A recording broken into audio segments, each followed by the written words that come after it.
This is episode 225 of the Andrew Hines Real Estate Investing Podcast. Welcome back to the show. Today I have Myron Chanthirakumar, and I'm thinking I'm saying that right.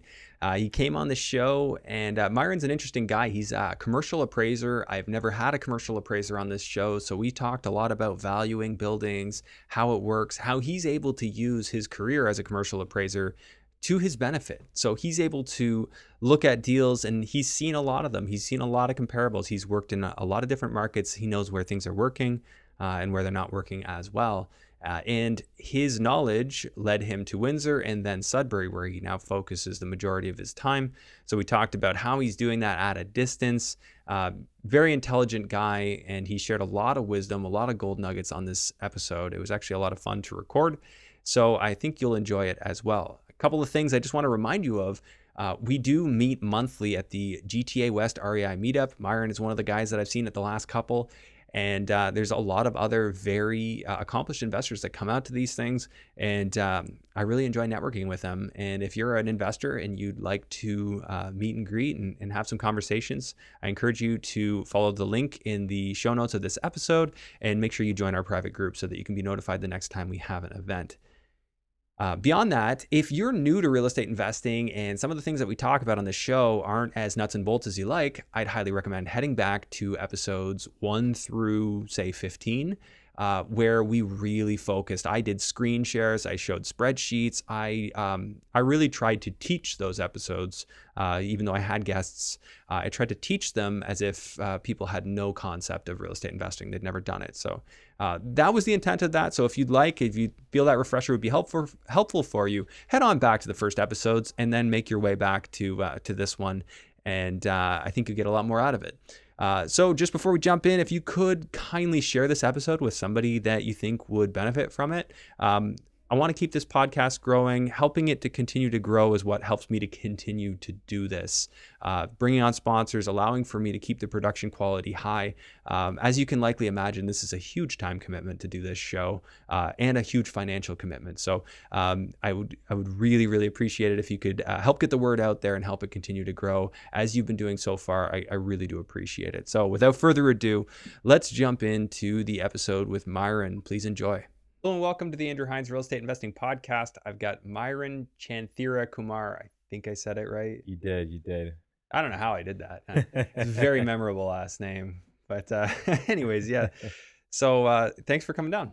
I appreciate it. Thank you for having me. And Myron, I know we've met a handful of times.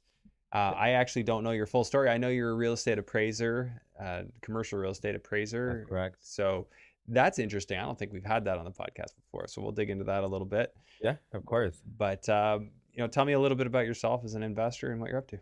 Yeah, for sure. So I started investing by accident in 2019, where I decided to purchase my first property. Before that, we're trying to get into a pre-construction, just a typical, first purchase. Everyone kind of goes there, but that 10-day cooling period, I kind of ran the numbers. So this condominium was in Vaughan by the transit station that they were building at that time. And it was a 2-bedroom, 2-bath condominium for $565,000. So this was in 2019. Mm-hmm.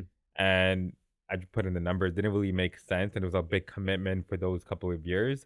So I literally just took a map of Ontario, and the bank said I was qualified for up to $300,000. I was 24 at that time, just out of university, and Windsor made sense. And I went to a couple of open houses, never been to Windsor before, and there was huge lineups in every home where it would be listed at $199,000 and sold for plus $300,000. So I kind of figured that was just a way to get a big pool of buyers coming in and putting offers. So I just went to a property that was listed at asking price at $299, and I was able to negotiate it for $257. And that's when I realized what cash flow was, because I just rented it at $1,800, and I was making about $800 a month after mortgage. And my 5-year fix was 2.74.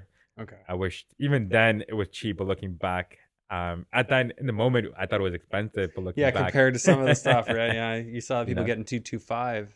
Felt like you were missing out. And that was pre-pandemic rates. So once I got that, tenant didn't pay rent, so I had to figure out how to work that situation out. Pandemic hit, there was restrictions by government in terms of visiting your properties.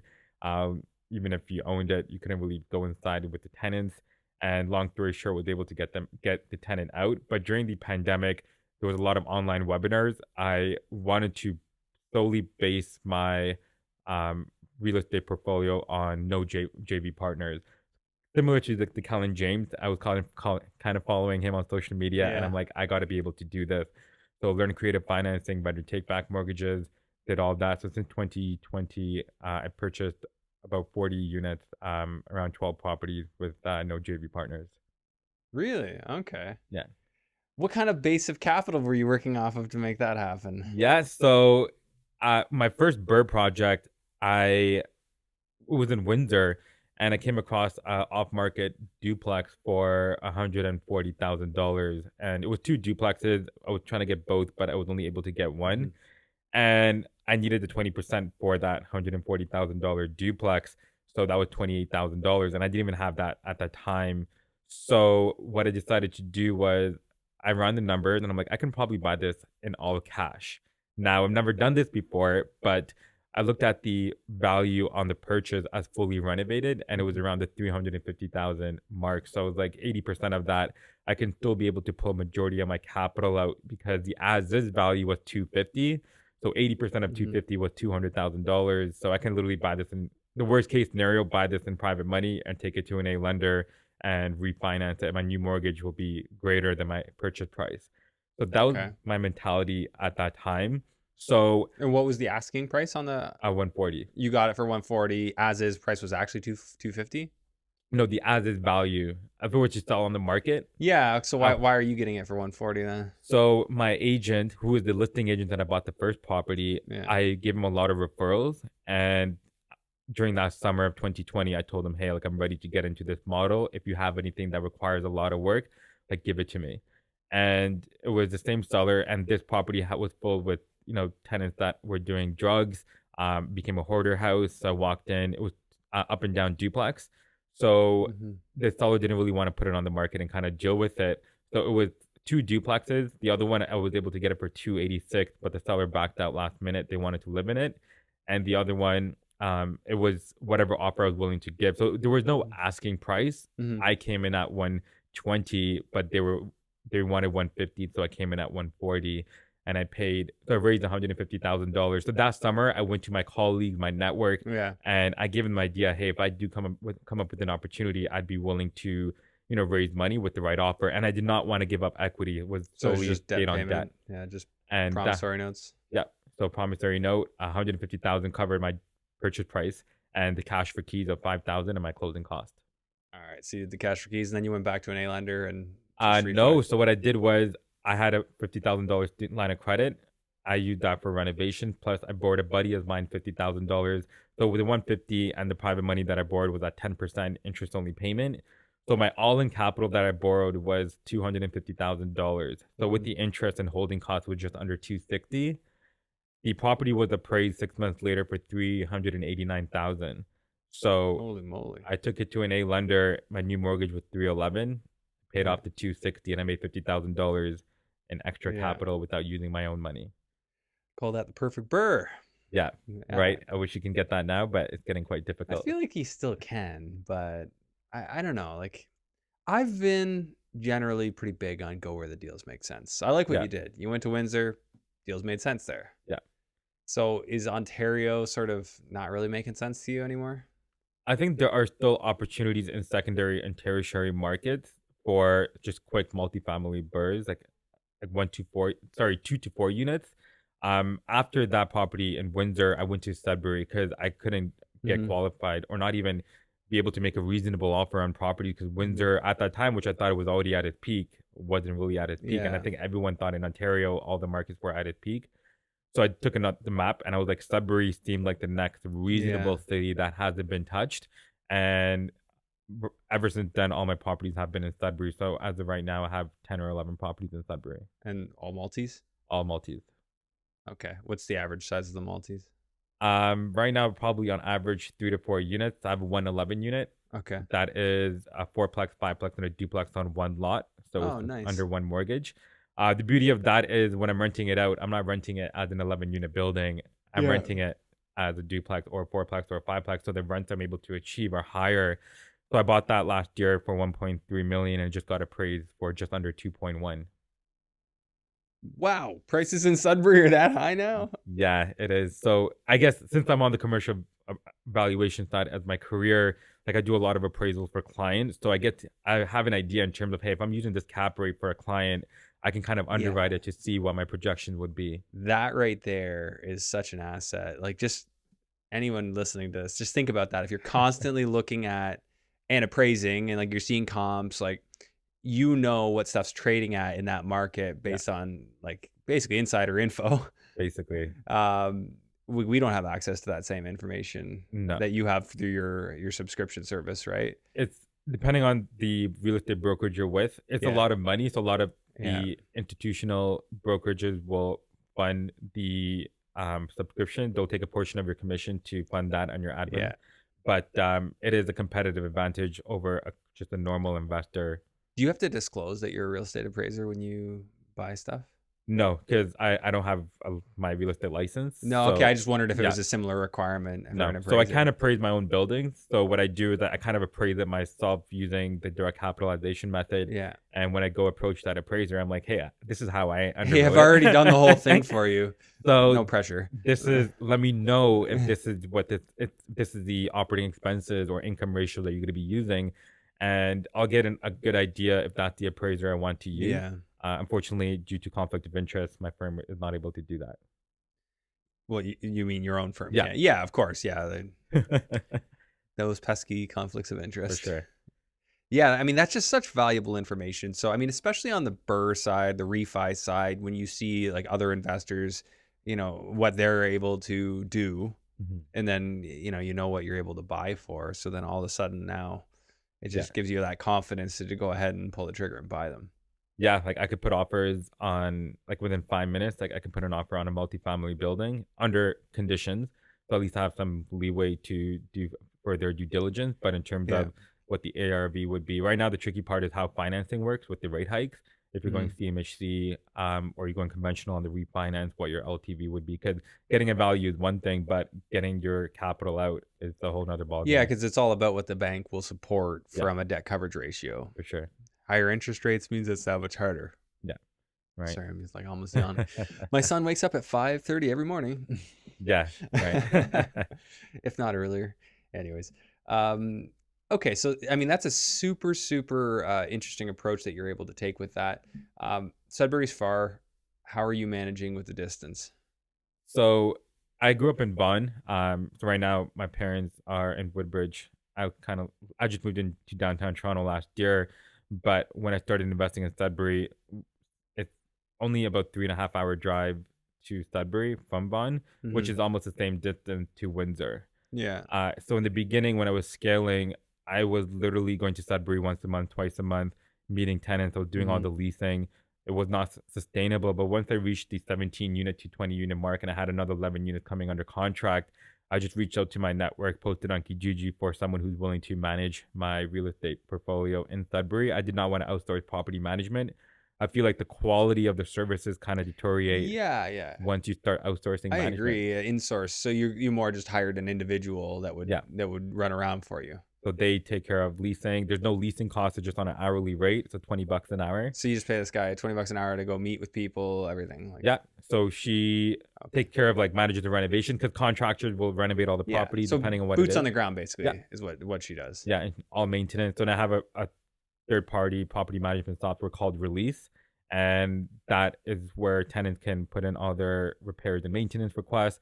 And she'll get a notification on the app. I have the landlord app, so I don't really get the details. I just see what my rental income is Hmm. on every property. And she gets all the maintenance requests. All the tenants can pay through the app.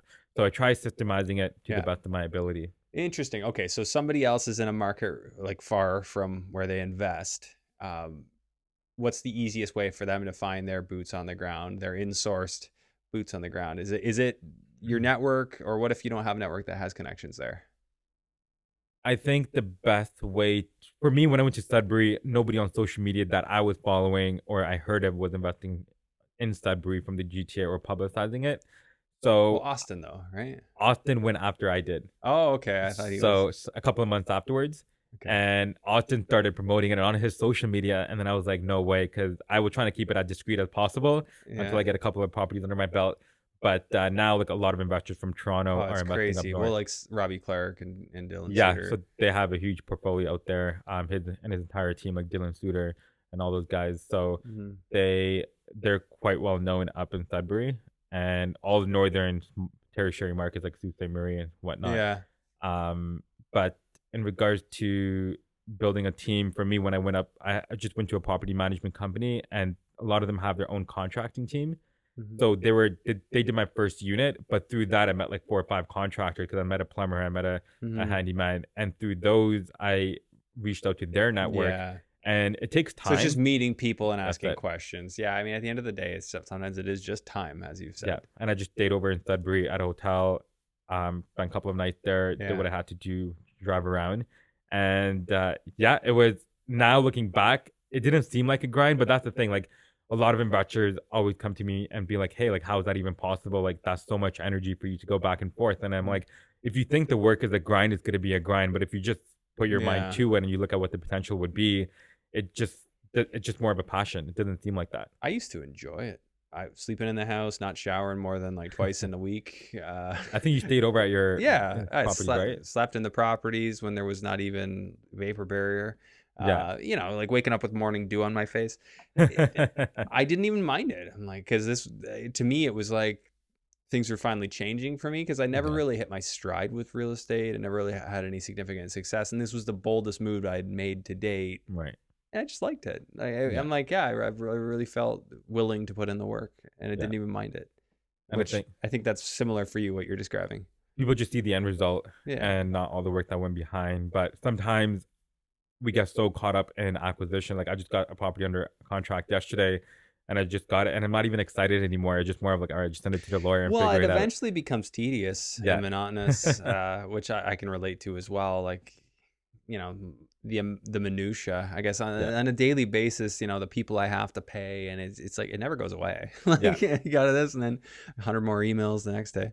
for That sure. stuff happens. Now, granted, like I have a lot of people helping me out, Yeah, but it's just as you grow, like you're constantly having to find new things to delegate, right? right.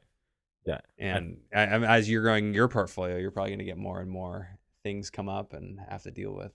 I think for me, it's more of getting a full-time staff or part-time Yeah. staff, kind of doing a lot of the, financing, the documentation process. Right now, I still have to do it. I do have a VA, but it's different having someone in a different country where someone on the ground, boots on the ground, where Mhm. they can do the underwriting for properties. They can do all the Mhm. negotiations. Somewhere So you want to that, send somebody out to actually look at them, run yeah. through everything. So the current lady you have working for you, you don't think she could do that stuff? So right now, when I get a property under contract, or like a deal on MLS, like I'll just get it under contract. She'll go do their due diligence with my contractors. I'll get the video, so it's a bit more virtual.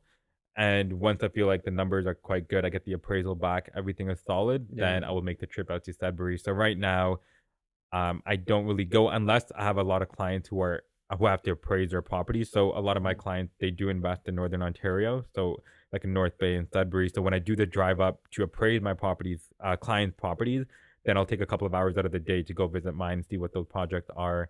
So that's the beauty of what I do. I get to travel across Mhm. Ontario. So I was just near Montreal on Friday, so I went to Cornwall, Hawkesbury, and a few other cities along the way, and I just get Yeah. to go to cities that I would never really even take the time out of my own day to go visit, and I'll just Oh, see it's if there's such anything valuable available. experience. A lot of people would ask me early on when I was doing the podcast, like, should I become a realtor, appraiser? I'm like, you know what? You get into any of these professions that real estate related or adjacent or actually directly involved, like you're just gonna learn and Yeah, you're gonna use those skills. I was just talking to a guy who's an urban planner, and he just bought a property yeah, with my brother-in-law, and it's just crazy, like the confidence he had because he's an urban planner. Like yeah, oh, I know what I can do here. and they It can see helps. what I'm sure they probably look at the gentrification, what the potential of it Yeah. in terms of the long run.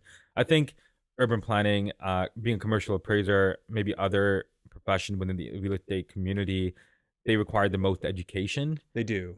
compared to getting a mortgage Yeah, license or like an you need agent. an actual university degree to be a commercial appraiser, right? Yes, so you got to get a degree, and then you got to go to the GBC, University of British Columbia, which is online, and they have an affiliated program with the Appraisal Institute of Canada. Hmm. So you're doing courses at the Yeah, university, and you got to do credits with the Institute of Canada. So it can take about 2 to 4 years.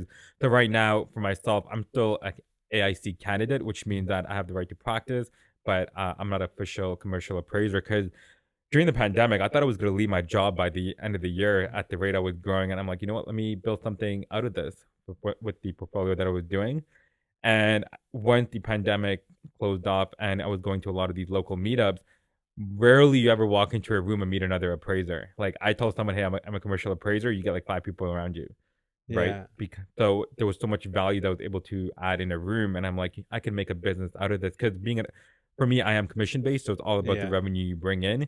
So it's not like I'm working 9 to 5. I get to yeah. do whatever I want, but as long as I'm bringing content revenue and I have my team working on the reports, So do that's what you? matters. So you have to appraise them yourself, though. So I do the valuation. Yeah. I do the client meeting, the business development, kind of looking at the property. But a lot of the appraisal report, when you're looking at the economic overviews, a lot of the So, property details, okay, you can get. We have our own team that that does supports that. us. So we've trained them well how to do that, like pulling the geo warehouse, the MPAC. There's CoStar data, RealNet Hmm. data. I look at the comps. So, but here's the thing: once you have a lot of data within a city and you're doing a couple of multifamily buildings, it's Hmm. pretty much the same comps, right? Yeah. Because there's only so much commercial transactions that happen, especially with office, retail, industrial. Yeah. So once you have a good database, it's all just replicating that information, Yeah. ensuring that the data is as concrete as possible, so you can continue to replicate it and make a machine out of it. So you're bringing in as much revenue. So we're trying to bring in about Hmm. 75,000 to 100,000 a month in revenue. The most I bought a month is probably 100,000, You brought in 105,000 100,000 in in 1 month. appraisal revenue. So, but to get that much Yeah. in 1 month is more portfolio appraisals where you're getting a lot of clients who have multiple Yeah. properties in Ontario. Yeah, and for those who like haven't bought commercial yet, it's much bigger appraisal, much more expensive, Yeah, um, a lot more detail, for sure. and a lot you can learn from those reports. So Yeah, these are worth reading through. I think everyone just gets to the value and they're like, all right. No, you do. There's a lot of answers in those. Yeah, It's really cool to actually take a look through them. yeah. All the information compiled in one spot. So talk me through like your process, just to help people understand what goes into one of these reports and how, because it does seem quite subjective sometimes to come up with values. Obviously, different appraisers are going to disagree on Mhm. what something's worth. I mean, how are you putting it together? I know you're going to say comps. What special data do you have access to that allows you to, to really have confidence in the values you're coming up with? So, depending on the firm you're with, a lot of the institutional firms have a technology team focused on systemizing a lot of the valuations. So for myself, like I'm part of a global real estate brokerage firm. So we're based Okay. out of the US and they put a lot of investment into um AI, right? How to because a lot of our institutional clients, especially the REITs, they want to be able to get a value as soon as possible. And that's where the market is going, where 10 years ago, even 5 years ago, like you would have to wait a month to get an appraisal report, Hmm. especially on the commercial side. Whereas right now, I can give you a value depending on the fee you're willing to pay within like 2 days to 5 days, right? Because they focus so much on the technology that and once we put in the data into our system, Hmm. for instance, in multifamily, it's really your income and expenses. Yeah. And depending on what you're trying to do with the building, so a lot of our clients are basically burning that building. Yeah. So depending on the lender, you may need two values. So a hypothetical market value as renovated and stabilized, Yeah. and an as is value. So the hypothetical is just basically for the lender to know there is enough juice in Yeah. the deal, or for the actual client just to know that they're a bit more comfortable with the deal that they're going to be pursuing and investing a lot of capital. So for us, we look at both. So the client will provide their pro forma Yeah. and in terms of what they're projecting to Do you do. use the client's assumptions for expenses, or you have your own? Uh, So property taxes, insurance are there's they're more fixed. So if the property taxes are amount, like we're yeah. going to use that insurance. That we kind of look at what the client has. There's a good range that Like the an industry allowable standard. range that you'll work with. Yeah. Yeah. So we just had a client that had a multifamily building, and his annual property insurance was less than $1,000 a year for like an 8-unit building. That doesn't make sense, But obviously. that's what the insurance was with TD, and TD is pretty cheap when it comes to property insurance. Huh. And but for us, if we were to use that client's property insurance, well then the cap rates of the comps are going Yeah. to be adjusted. It's going to skew your value. Yeah. So we just put in the industry standards Yeah. for what we see. And then repairs and maintenance are typically $750 a unit. Utility, depending on if it's all inclusive. So do you kind of stick with what the CMHC guidelines are, like what they use for their programs? We try to be as consistent as possible, but every lender will have their own underwriting. Sure, the lenders do, but if they're using CMHC, they're all Yeah. going to use CMHC's guidelines too, right? So the hardest part for us is we have to use consistent operating expenses, because if not all clients will be using CMHC. Yeah. So we don't want our operating expenses to be based on what lender you're using. Yeah. Because the NOI does not take. So you just stay consistent. And do you have some degree of certainty that what you're doing is what other appraisers are doing to keep your cap rates consistent? So a lot of appraisers don't have some additional operating expenses that they use. So payroll and benefits typically is about $500 a unit. For us, for the way I look at it, a building, if you have a 10-unit building, a payroll and benefits is a huge operating expense to add for a very small multi-family Yeah, you don't building. necessarily use that for a small building. Yeah. Maybe more than 20 units, 30 units, depending on where it's located in the building.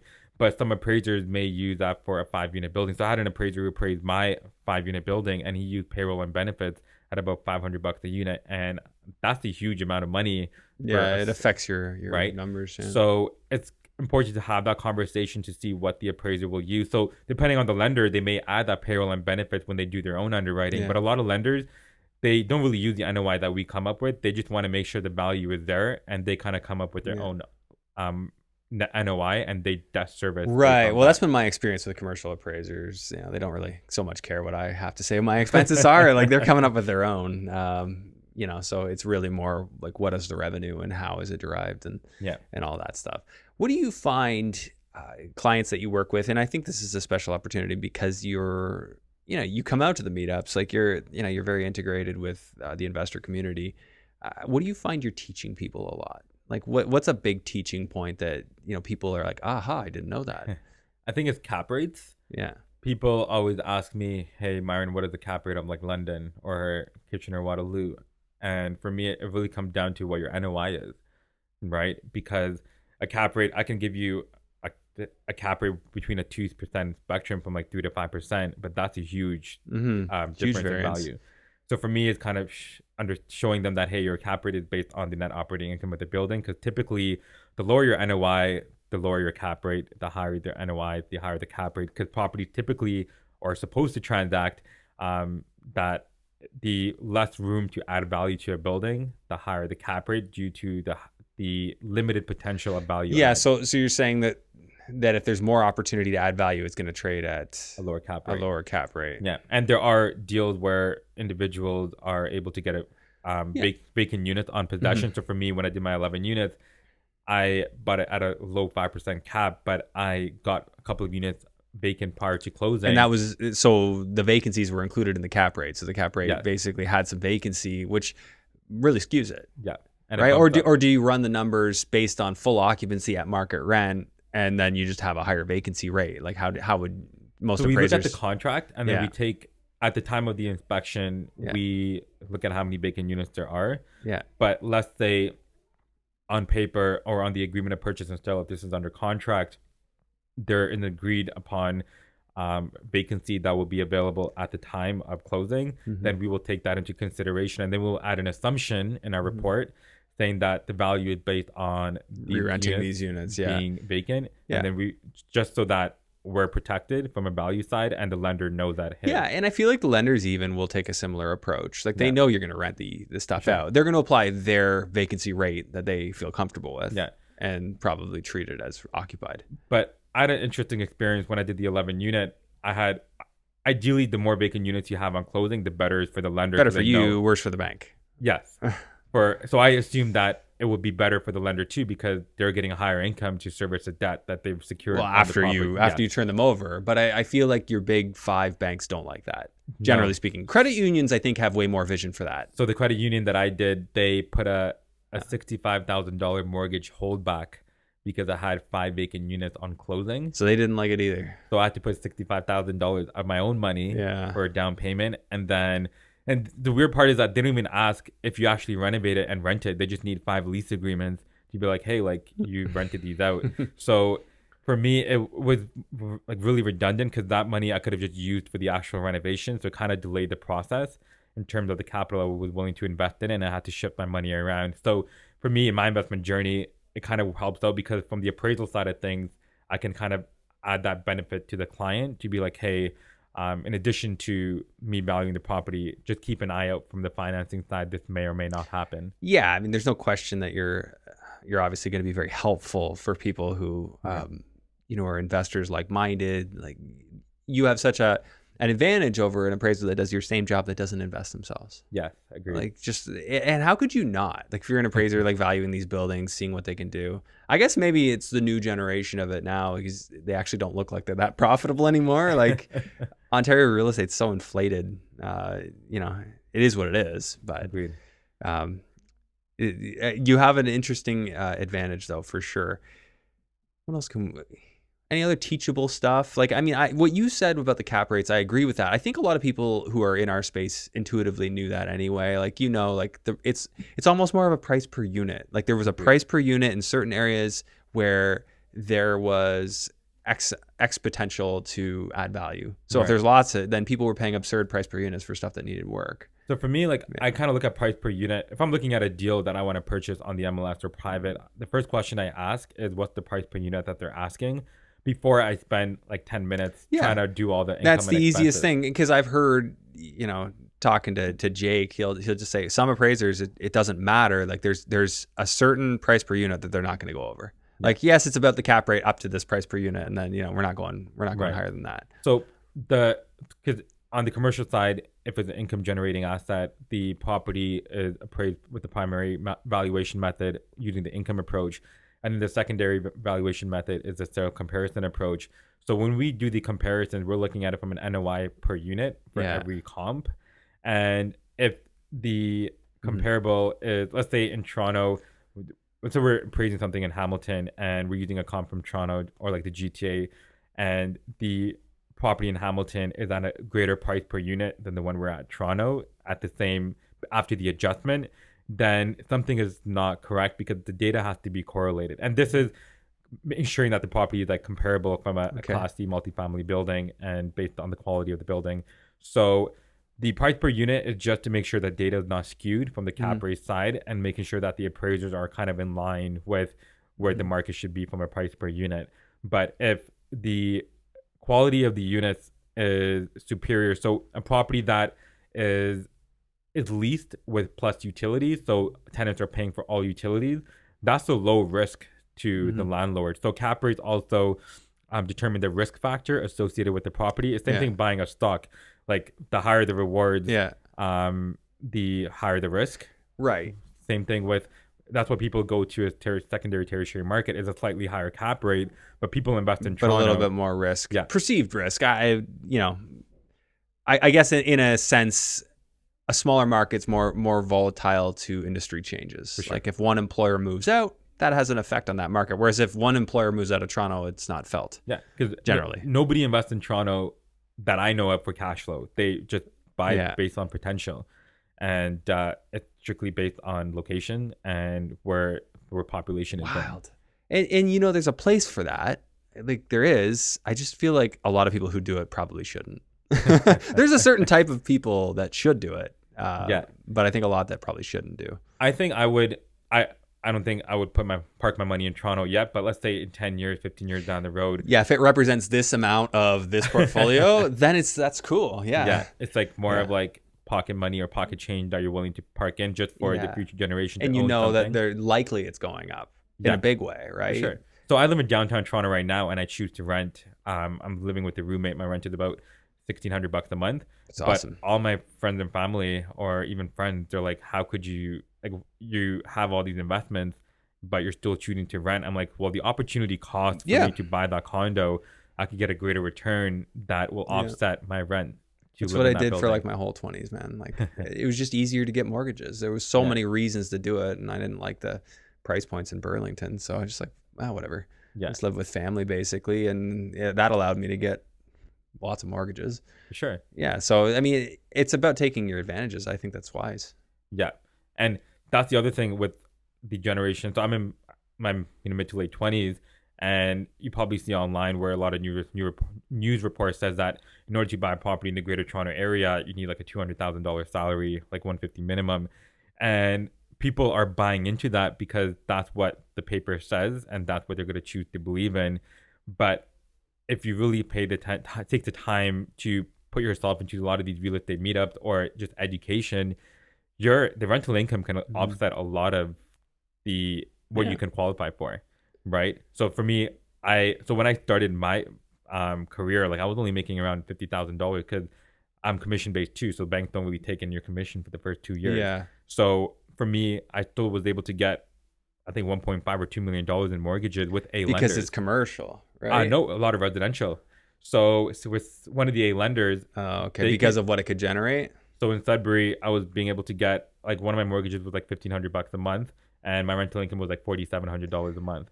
The Sudbury effect right there. Yes. Yeah. So I was able to scale a lot. Yeah. I wouldn't be able to do that maybe slightly in Windsor, but not like in London, Hamilton, because the income to debt ratio would not have made sense.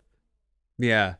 Well, that's a great point you're making there, right? If you go to a market like Sudbury, if the rents justify it, the banks are all of a sudden willing to lend. Yeah.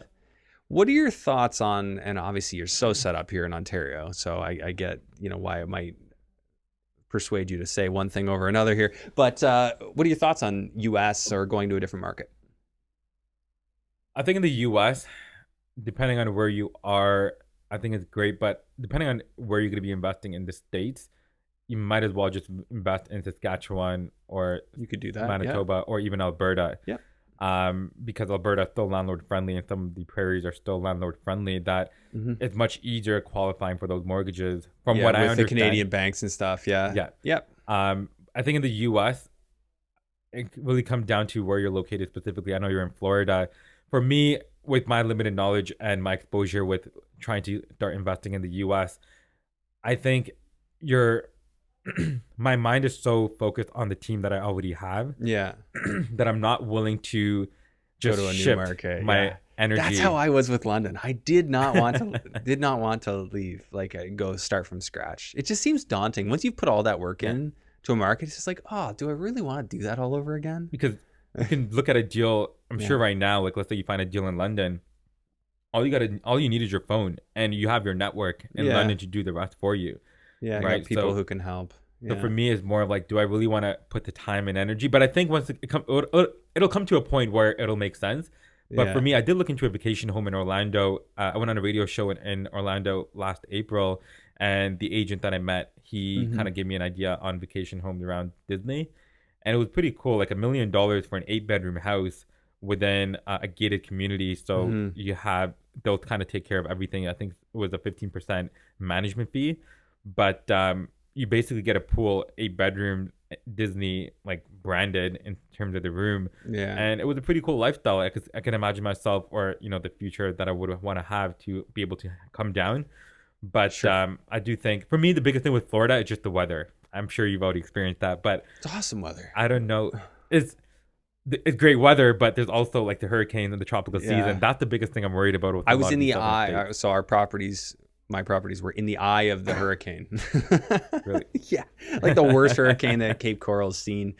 And they survived. So, yeah. But I mean, lots didn't, right? But mine being new construction, the way they're built, they just not even any cracked glass on mine. Whereas other people had, they had to rip out all their walls. But I guess that's the same thing saying like an earthquake can happen in the GTA and anything you have can. Sure. Right? I mean, at the end of the day, like building standards in Florida have been adjusted to adjust for that, right? So if you're getting into older product, you could get hammered, and I wouldn't even want to. Like the realtor I've been working with, he's saying, we can pick up some deals. I'm like, but what if another hurricane hits? Like I don't want to own that. Yeah, well, I mean, technically you could pay the insurance, but Part of the issue is that insurance companies are going bankrupt because of the number of claims. Right. Similar to what happened in Alberta many years back with the floods they had there. So I'm actually curious Yeah. how insurance underwriting, works in those kind of markets, because they probably have to invest that money into like high rate of returns to be I able to guess, get yeah. that. I'm curious what they invested in, but it's not cheap. Like insurance policy on the larger one I'm selling right now, 7,000 a year. It's just a Uh, single family. just yeah, and that's not even including hurricane insurance, like flood Interesting. insurance. It's not, they don't call it hurricane, it's flood, and then you can get other stuff. But the flood insurance, if I wanted it on that one, it probably wouldn't be that bad because the way it's built. But other people are paying like 9-10 grand a year for flood So do you insurance. feel like that's why properties are slightly more cheaper due to the cost of Some of holding? that stuff, yeah, for sure. But I could hang on to these without flood insurance because they're literally built right out of the floodplain. Right. Like if they didn't flood on this hurricane, I'm not worried. Interesting. Yeah, so it's all about the how, right? Yeah. But I don't even think it's just that market. Like I think Florida's good for like a flipping market, an Airbnb market. Less good for a long-term hold market, unless you're gonna, Airbnb it. But I like better contingency plans than that. So, I think there's a lot of other states though that work well too. I'm kind of just exploring some options now. Yeah, I know there's Scottsdale, Arizona. A lot of people are going down there.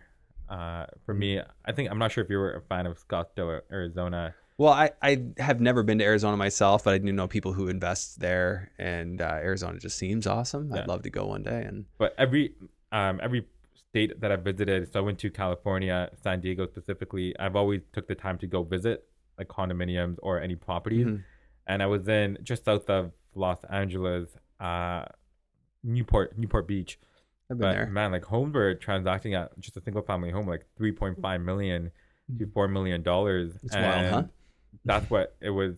And people are willing to pay. So when I look at Toronto, It's still you cheap never think relatively. there you don't think it's overpriced. It's just it's just what you have to pay to have a Well, normal Toronto's style of still living. cheap compared to New York. For sure. There are always going to be, I shouldn't say always, but there will most likely continue to be other cities that are much more expensive per square foot, etc. Yeah. However, I think that where Toronto fails is where when you compare income to housing prices. Agreed. I've seen that somewhere, and I don't think it's. I think it's among one of the most expensive places in the world relative to income. And I think the new generation coming out of school, college, like in the mid 20s, early 30s, they're still accustomed to the idea of buying your primary home as your first piece of quote unquote investment, because everyone in their circle of friends and family are doing it, and they feel like that's what they have to do to be a part of the normal society. Yeah, And fitting in, and keeping for, up with the Joneses. yeah, Yeah. right. So for me, it's like if you're married and you only have yourself and your partner, and your goal is to travel, like for me, like once I get married, I do want to spend the first couple of years traveling. I don't really need to be paying a $4,000 or $5,000 mortgage when I'm not going to No. really be spending the full year I there. thought very similarly. Yeah. Right. So for me, I'm trying to using my social media to kind of educate people and change that mentality, because it's a lot of people want to buy that first home because they want to start a family and spend more time with their kids. But a lot of the people that I've been meeting in their early 40s, they're actually getting to real estate investing because they don't have enough time to spend with their kids, and they don't want to take up a new promotion because getting a new job just means more time More work. and more work, right? So I think sooner or later, a lot of people will just have to start renting. But just because you rent doesn't mean you can't buy something. Own assets. I mean, I'm big on that. Like, I don't need to invest here in Ontario just because I live here. Right. Even that, angle. Like, you could own absolutely nothing here and invest somewhere else, or you could not own your home here and have all your investments here. Agreed. Which I've done sort of, basically both those models. And it's really just about making sense. For me, things needed to make sense. Like if I couldn't make sense of the plan, I wouldn't do it. I could never make sense of just working a job because to me, that never made sense. Like my parents would say, oh, go to school, get a good education, go get a good job. What's a good job? One that makes me happy? Nah, don't be silly. One that'll get you a good pension, a good retirement.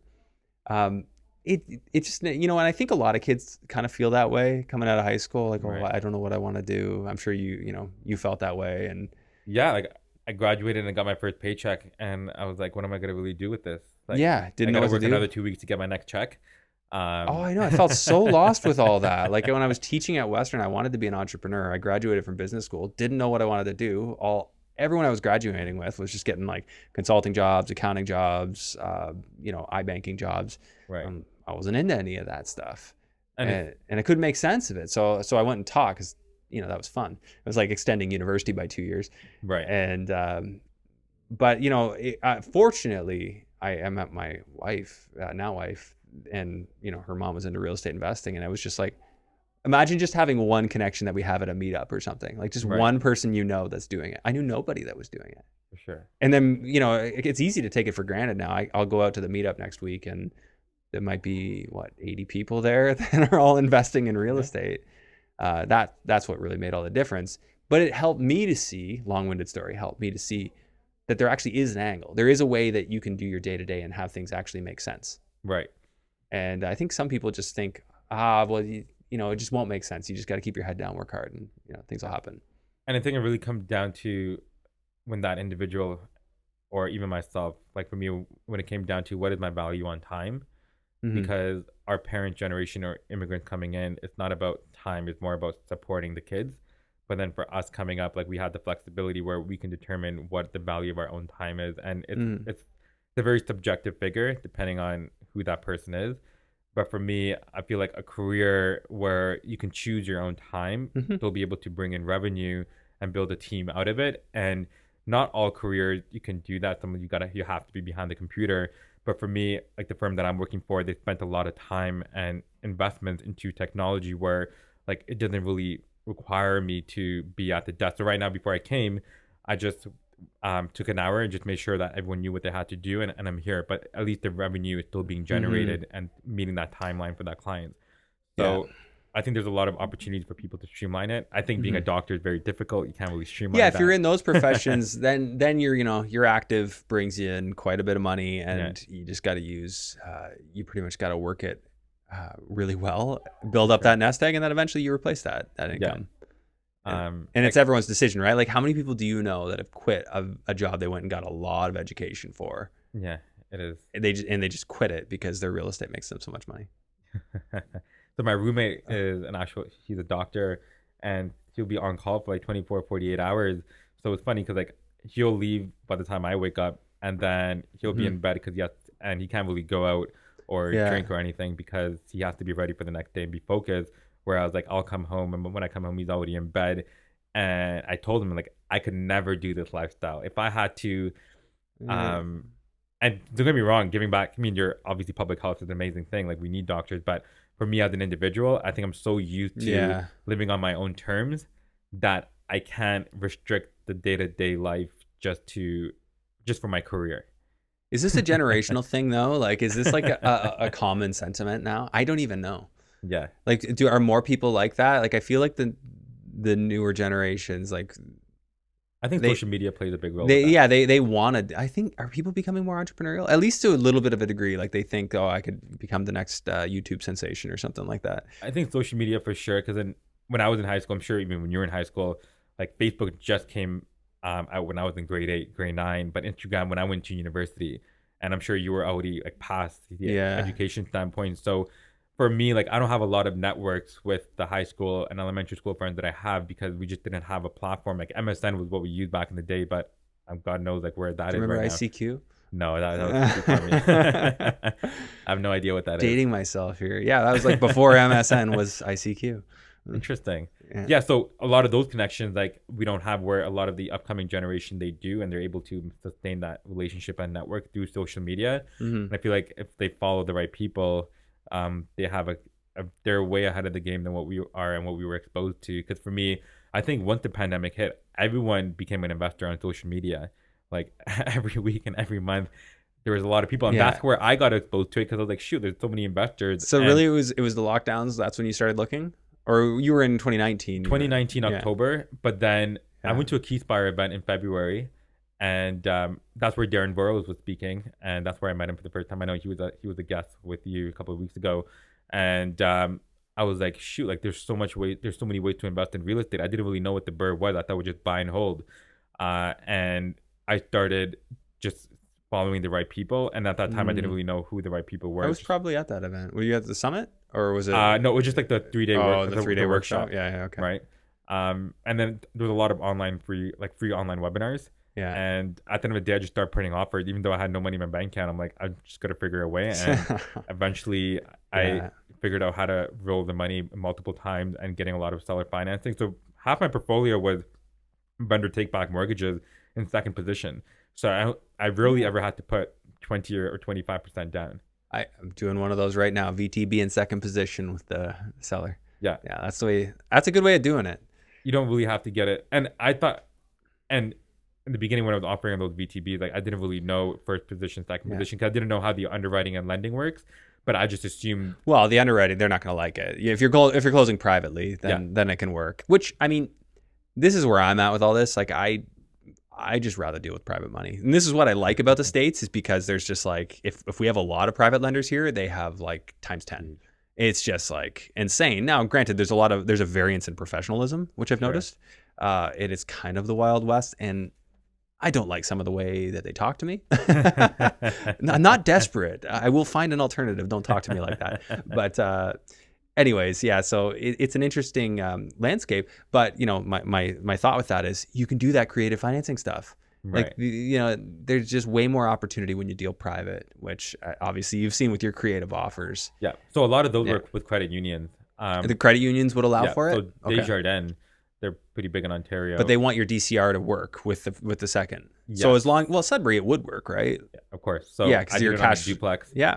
Where I only put 34,000 down, and on the commercial side, so they go up to like 12.7. I don't know why I've been told 12.7% is the maximum second position mortgage you can get on a VTB, and that's very random. That must be something to do with your specific deal. So on the 11, I know it was like on a previous deal. So when I got the 11 unit on my offer, it was like 12.7% of the mortgage. Of the purchase price will be in second position mortgage. What? And my agent was like, why 12.7? Why don't you just go to 13? I'm like, I'm not going to lose a deal just over a 0.03 with the lender. Yeah. I just capped it at 12.7. Nice. Well, you want that zero down if you can get it. Maybe cash back. That'd be cool. Yeah, I don't really know how that works, because some lawyers said that it's very difficult to have that on the actual agreement of purchase and sale, because lenders don't like that too, but I'm not sure. So Carmen did it in the U.S. on her Naples place, and she I don't think she'd mind me sharing this. So anyway, she bought the place for like $700, I think. And then, it wasn't a firm offer. So she ended up doing her due diligence. And in the offer, she had already written in a dollar amount VTB. Like the seller agrees to this dollar amount VTB. And that would have been like, she would have been in for basically nothing, or like, I don't know, 20 grand or whatever. I don't know exactly how all the numbers worked, but I know she said she got like something like $40,000 back after she renegotiated the price after she did her due diligence. So I found this, and this. We're going to need to get it at this price. They agreed to that price, but they never adjusted the VTB. So she got cash back on closing. That is crazy. Could that work here? I don't know. I think so. 100%. Yeah. So you just write it in as a dollar rather than a percentage. Right. We tried. I was thinking about this as we were writing this on this resort we just bought. And the seller literally was wise to it and said, no, I want a cap. But I think we wrote it in a way that he had a chance to take it to his lawyer. So, once you allow anything to go to a lawyer, no offense to lawyers, I know there's a reason for you. It's just, lawyers tend to convince people not to do things. Yeah. And I think the one thing I learned in the beginning is never email your lawyer if you have a thing that could be a red flag. Like, always just pick up the phone and do everything. Especially if they're representing the lender too. Yeah. Right. So so for me, I always pick up the call, because there's questions that I just don't know if they follow within the guidelines or not. So and they're not going to respond to you on an email because it's just going to be documented. So you rather just pick up the phone and figure out the information. Valid point. I mean, technically, if the lawyer hears it, they're supposed to tell the lender as well. But I'm not going to say anything more on that. Not saying I know of anybody who's done that. But okay, yeah, this is a cool discussion. I mean, we got into a lot of nuts and bolts, a lot of process with the appraisals. I'll make an observation about you and what I think has worked for you, and I think it's reps. I think it's a number of reps. I think you probably analyze a lot of deals. I think that you've made a lot of calls and made a lot of offers. Yeah. And if you make enough offers, eventually somebody says yes. Yeah. To what your terms are, to what you want to get. For me, yeah, I just put an offer out there if it makes sense to me. If I don't get it, I just don't get it. Like somebody listening to this with absolutely no money, could start doing the research, find a place that works, go make an offer, put the deposit on a credit card. And I am not giving advice. This is not advice, but negotiate a full 100% VTB or even a cash back. Right. That deal is out there. Yeah. But it takes educated eyes to see it. And sometimes you just need to get the property under contract just to get that initial due diligence with that seller. Because a lot of sellers, they're very hard to deal with until you're in due diligence. Here's the reason for that, my estimation. Right. They're invested in you once they allow the property to sit off market or under your contract for 30 days, they're now invested in you buying that deal. Yeah. Like they've invested time into you. So they're more likely to negotiate with you after 30 days than they are at the onset before you have anything in paper. For sure. That's my thought. And so even the 11 unit was on the market for 1.4 and I wanted at 1.1, but they weren't willing to go that low. So I realized they had a triplex on the market as well for 389, and I walked in and it said it was fully occupied, but with 2 vacant units. So I put an offer for 300,000 on the triplex, and then put an offer on the 11 units. And on the 11 units, I said this offer is conditional upon the triplex being accepted. Take it or leave it, yeah. Taking them all. And they accepted the triplex for 300,000, and I got the 11 units for 1.3. And the triplex was appraised 3 months later with only 40,000 renovations for 650,000. Wow. So I cashed out 274, and I bought the 11 units with only $160,000 down payment. So did the seller just grossly undervalue their property, or you just were a convenient option? So they, number one, the property was listed under commercial other, not commercial multifamily, so it didn't really get the demand they wanted. Number two, the income and expenses were all over the place. So even me, when I looked at it, like the data was just off, that I just started asking a lot of questions and I knew the information wasn't correct. So for me, I just kind of used that to my advantage. And it came to a point where they just wanted to sell. It's been on the market for 4 months. And yeah, so like I literally bought 11 units with only a $60,000 down payment, because all I did was bought the triplex with 20% down, which is 60,000, and pulled 274,000, put 160, and then I bought a fourplex. I literally closed on the 11 units on a Friday, and I bought another fourplex with another VTB on a Monday. Yeah. So how much money were you in across all those ballpark? Like out of your pocket? Zero. So you just worked it out with the creative financing? Yeah, because like for me to buy the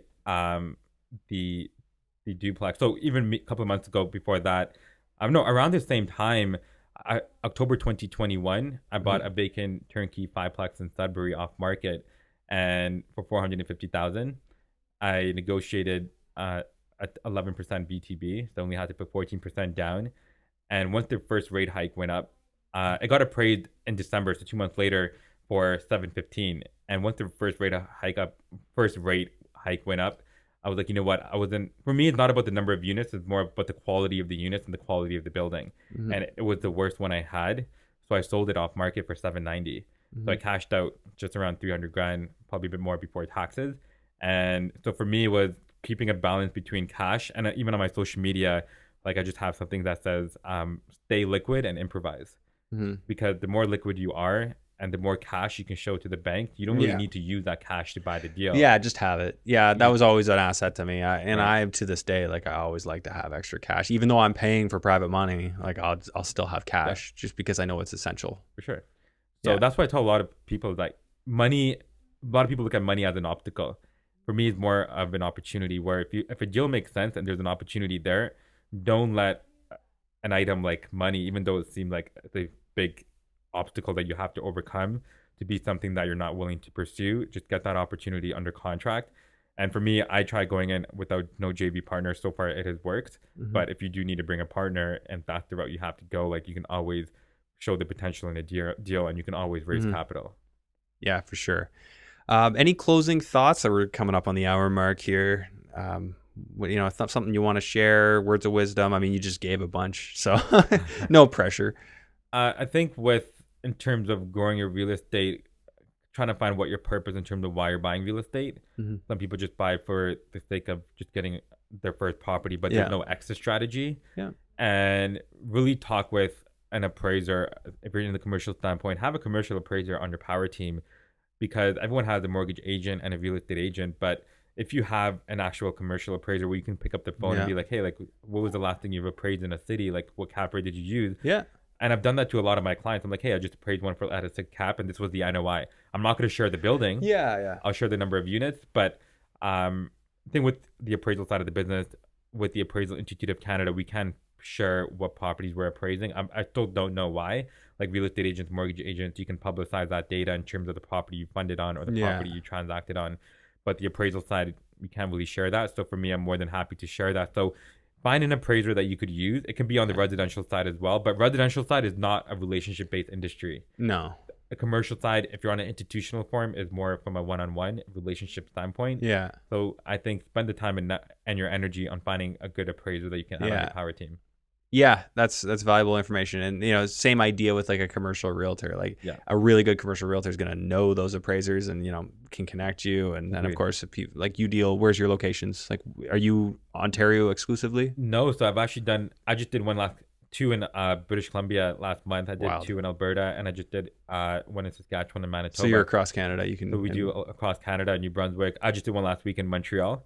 Now it's for us, that's our competitive advantage, that if you're dealing with me, like it doesn't matter where you are in Canada, you can deal with that. So we do it with a lot of like banks within the US as well. So a lot of the big institutionalized product assets like retail, mixed use, industrial, a lot of the major banks in the US are lending on it, not Canadian banks.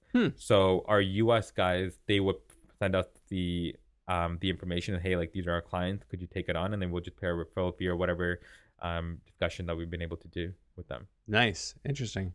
Okay, so how do people follow you or reach you? Instagram is probably the best way. Myron C, MYURENC. And through that, there's a link where you can book a consult call for commercial appraisals. A lot of people book that for a coaching call, and I'm like, hey, like I can't be a coach telling you it's a good deal and giving you my expert advice because it's more of a conflict of interest. So strictly for that and to follow my journey, I share a lot about my own real estate journey because I can talk about the valuations on mine because it's my own property, not the client's. So I kind of run down the numbers with those and kind of share those details. Cool. All right, Myron, thanks for doing this. Really appreciate it. It was great to hear the long form of your experience. Yeah, I appreciate it. Thank you for having me on. Well, until next time.